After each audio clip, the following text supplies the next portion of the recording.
لک الحمد یا اللہ الصلاۃ والسلام علیک یا رسول اللہ اما بعد۔ سلسلہ ہے ناظرین کے سوالوں کے جواب دینے کا۔ ناظرین میں سے ایک نے ہمارے کسی ویڈیو کے کمنٹس میں یہ سوال لکھا ہے کہ مفلسی یعنی غریبی کیسے آتی ہے، کس وجہ سے غریبی آتی ہے، اس تعلق سے خصوصی طور پر انہوں نے پوچھا ہے۔ میں انشاءاللہ عرض کرتا ہوں کہ مفلسی، تنگ دستی، غریبی، رزق میں بے برکتی کس وجہ سے آتی ہے، کن باتوں کی وجہ سے یہ آتی ہے اور کن باتوں سے بچنے کی وجہ سے آدمی تنگ دستی سے بچ سکتا ہے، یہ کچھ باتیں میں آج آپ کو پیش کرتا ہوں۔ آپ توجہ کے ساتھ پورا بیان سماعت کریں، انشاءاللہ آپ کو بڑا لطف آئے گا۔ تنگ دستی کے علماء کرام نے مختلف کتابوں سے نکال کر کے 44 اسباب بیان کیے ہیں، یعنی 44 اسباب ہیں، 44 وجہ ہیں جن کی وجہ سے تنگ دستی آتی ہے۔ وہ کتابوں میں تو تفصیلی طور پر لکھا ہے، لیکن ایک جگہ جمع کیا گیا ہے تاکہ اکٹھے لوگوں کو مل جائے اور مختصر میں 44 جو چیزیں ہیں یہ لوگوں کو سمجھ میں آ جائے، اس لیے میں اکٹھا آپ کو پیش کرتا ہوں، توجہ کے ساتھ سنیے۔ تنگ دستی کے 44 اسباب میں پہلا سبب ہے بغیر ہاتھ دھوئے کھانا کھانا۔ سبب کا مطلب وجہ ہے، یعنی غریبی آنے کی جو وجہ ہے وہ 44 ہیں۔ 44 میں سے پہلا بغیر ہاتھ دھوئے کھانا کھانا، یہ بھی ایک وجہ ہے، کھانا کھانے سے پہلے ہاتھ دھو لیا کریں۔ ننگے سر کھانا کھانا، کھانا کھانے سے پہلے سر ڈھانپ لیا کریں۔ اندھیرے میں کھانا کھانا، اجالے میں کھانا کھانا چاہیے۔ دروازے پر بیٹھ کر کے کھانا کھانا، دروازے پر بھی بیٹھ کے کھانا نہیں کھانے چاہیے۔ میت کے قریب بیٹھ کر کھانا، اگر میت ہو گئی تو میت کے قریب بیٹھ کر کے کھانا، یہ بھی تنگ دستی لاتا ہے۔ جنابت یعنی جماع یا احتلام کے بعد غسل سے قبل کھانا کھانا، ناپاک ہو گئے کسی وجہ سے، غسل فرض ہو گیا، نہانا ضروری ہو گیا لیکن نہا نہیں رہے اور بنا نہائے اسی ناپاکی کی حالت میں کھانا کھا رہے ہیں، تو یہ بھی تنگ دستی اور غریبی کا ایک سبب ہے۔ چارپائی پر بغیر دسترخوان بچھائے کھانا کھانا، اگر چارپائی پر کھانا کھا رہے ہیں، چارپائی پہ چوکھٹ پہ کھانا کھا رہے ہیں، تو ایسے صورتحال میں اس پر بنا دسترخوان بچھائے کھانا کھانا، یہ بھی تنگ دستی کا ایک سبب ہے۔ نکلے ہوئے کھانے میں دیر کرنا، کھانا نکل چکا ہے، کھانا پڑوسا جا چکا ہے، اس کے بعد بھی کھانا شروع نہیں کر رہے ہیں، یہ بھی غریبی کا ایک سبب ہے۔ اور نکلے ہوئے کھانے میں دیر کرنا، چارپائی پر خود سرہانے بیٹھنا اور کھانا پائنتی یعنی جس طرف پاؤں کیے جاتے ہیں اس حصے کی جانب رکھنا۔ جی ہاں، جب چارپائی پہ بھی اگر کھانا کھا رہے ہیں تو ایسا اگر بیٹھے ہیں کہ تکیے کی جانب خود بیٹھے ہیں اور پیروں کی جانب کھانا رکھے ہیں، تو یہ بھی صحیح طریقہ نہیں ہے۔ صحیح طریقہ یہ ہے کہ کھانا وہ سرہانے کی طرف ہو اور خود پائنتی کی طرف بیٹھے، یہ کھانے کا ادب ہوگا۔ روزی کا آپ جتنا ادب کیجئے گا، رزق کا جتنا ادب کیجئے گا، وہ انشاءاللہ اتنی ہی آپ کے لیے برکت لے کر کے آئے گی۔ تو یہ بھی اس طریقے جو خاص کر جو ہاسٹلز میں رہتے ہیں، اسکولز کے بچے جو کمرہ کرائے پہ لے کے رہتے ہیں، یا کام دھندے والے بھی جو کمرہ کرائے پر لے کے رکھتے ہیں نا، ایسے لوگ بھی چارپائی پر کھانا کھاتے ہیں، تو یہ دھیان رکھیں کہ چارپائی پر اگر آپ کھانا کھا رہے ہیں تو انداز آپ کا یہ ہو کہ آپ خود بیٹھے پیروں کی طرف، سرہانے کی طرف آپ کا جو ہے کھانا رکھا رہے۔ اور دانتوں سے روٹی کترنا، جی برگر وغیرہ کھانے والے بھی احتیاط فرمائیں۔ دانتوں سے روٹی جو کترتے ہیں نا، یہ بھی بے برکتی کا سبب ہے اور اس سے بھی برکت ختم ہو جاتی ہے، غریبی آ جاتی ہے۔ دانتوں سے روٹی نہیں کتریں بلکہ ہاتھ سے اس کے چھوٹے ٹکڑے بنا لیں، اس کے بعد کھا لیں، یہ بھی ایک بے برکتی کا سبب ہے۔ چینی یا مٹی کے ٹوٹے ہوئے برتن استعمال میں رکھنا، خواہ اس میں پانی پینا، برتن یا کپ کے ٹوٹے ہوئے حصے کی طرف سے پانی، چائے وغیرہ پینا مکروہ ہے۔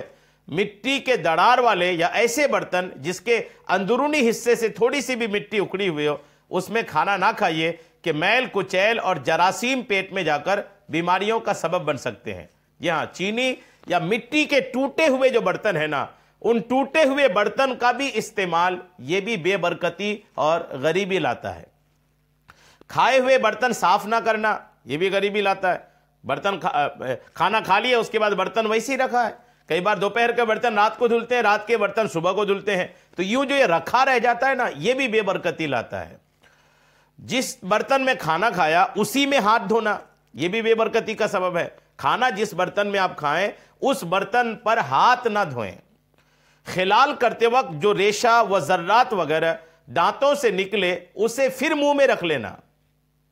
خلال کیے اور خلال کرتے وقت دانتوں کے بیچ سے جو ریشہ نکلا, جو ذرات کھانے کے نکلے, اگر اسے پھر واپس منہ میں رکھ لیا نا تو یہ بھی بے برکتی کا سبب ہے. جو ذرات نکلے اس کو پھینک دینا چاہیے.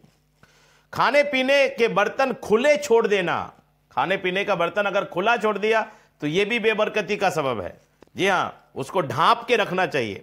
کھانے پینے کے برتن بسم اللہ کہہ کر ڈھانک دینی چاہیے کہ بلائیں اترتی ہے اور خراب کر دیتی ہیں, پھر وہ کھانا اور مشروب جو ہے وہ بیماریاں لاتی ہیں. آپ نے تو اس کو کھلا چھوڑ دیا, پھر وہ بیماری لاتی ہے. روٹی کو خار رکھنا کہ بے ادبی ہو اور پاؤں میں آئے. روٹی کو کوئی ایسی جگہ رکھ دینا کہ جہاں پیر لگ سکتا ہو, پیروں کے نیچے آ سکتی ہو, ایسی جگہ رکھ دینا, یہ بھی بے برکتی کا سبب ہے.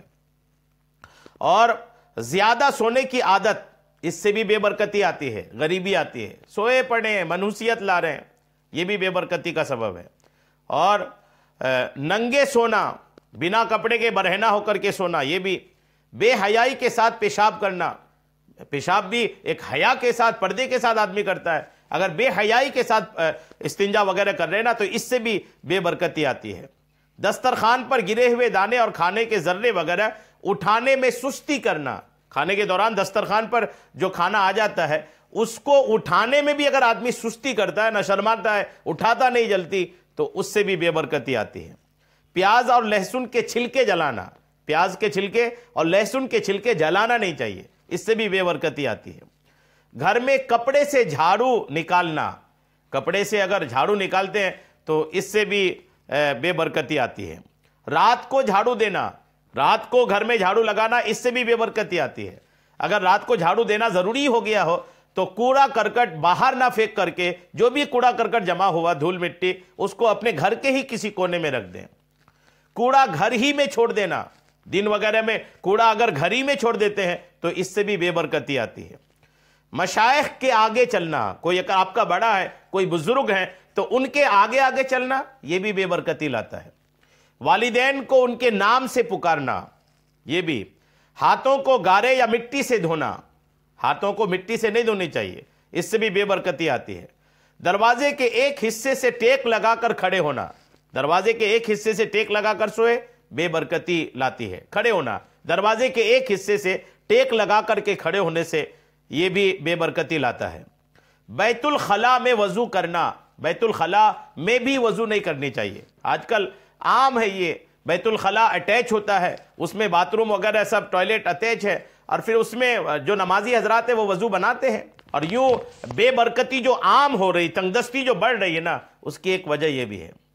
بدن ہی پر کپڑا وغیرہ سی لینا, کپڑا پہنے ٹریلر کو بولنے کہ آپ سل دو اس کو, یہ بھی بے برکتی لاتا ہے. چہرہ لباس سے خشک کر لینا, یعنی اگر چہرے پہ وضو وغیرہ کے چہرہ دھویا اور پہنے ہوئے کپڑے سے اس کو پونچھ لیے, یہ بھی غریبی لاتا ہے. گھر میں مکڑی کے جالے لگے رہنے دینا, مکڑی کے جالے گھر میں ہو گئے, جتنی جلدی ہو سکے اس کو صاف کر لیں, کہ یہ بھی بے برکتی لاتا ہے. نماز میں سستی کرنا, یہ بھی بے برکتی لاتا ہے. نماز فجر کے بعد مسجد سے جلدی نکل جانا, یہ بھی بے برکتی لاتا ہے.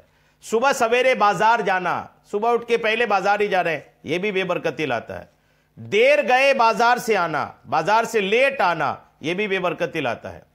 اپنی اولاد کو کوسنے یعنی بد دعائیں دینا, اس سے بھی بے برکتی آتی ہے. اولاد کو بد دعا نہ دیں, اولاد کو چاہیں تو دعائیں دیں, بد دعائیں نہ دیں.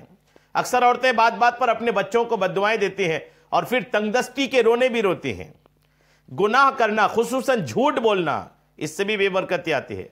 چراغ کو پھونک مار کر دم بجھانا, اس سے بھی بے برکتی ہے. چراغ تو آج کل بہت کم ہے, لیکن پھر بھی اگر کہیں پر چراغ ہے تو پھونک مار کر اس کو نہ بجھائیں, بلکہ ہلا کر یوں بجھائیں. ٹوٹی ہوئی کنگھی استعمال کرنا بے برکتی کا سبب ہے. ماں باپ کے لیے دعائے خیر نہ کرنا, یہ بھی. امامہ بیٹھ کر باندھنا, امامہ کھڑے ہو کر باندھنی چاہیے, بیٹھ کر باندھنے سے بھی بے برکتی آتی ہے. پاجامہ یا شلوار کھڑے کھڑے پہننا بے برکتی کا سبب ہے. نیک اعمال میں ٹال مٹول کرنا, یہ بھی بے برکتی کا سبب ہے. بہرحال بے برکتی کے اسباب میں سے یہ 44 اسباب میں نے آپ کو پیش کر دیا ہے. یہ بہت بڑی بڑی کتابوں میں سب لکھا ہے. تعلیم المتعلم طریق التعلم نامی کتاب کے صفحہ 73 سے 76 کے بیچ میں یہ بے برکتی کے اسباب لکھے ہیں۔ تو میں نے آپ کو اکٹھے پیش کر دیا ہے، آپ کوشش کریں کہ اس کو بار بار سنیں بھی، دوسروں کو سنائیں، دوسروں کو بتائیں، اور دوسروں کو بتا کر ان چیزوں کو عام کریں اور لوگ بچیں، تاکہ تنگدستی کے شکار ہونے سے ہم محفوظ رہ سکیں۔ اللہ کریم ہم سب کو تمام طرح کی تنگدستی کے اسباب سے بچتے رہنے کی توفیق عطا فرمائے، آمین، بجاہ النبی الامین صلی اللہ تعالی علیہ وسلم۔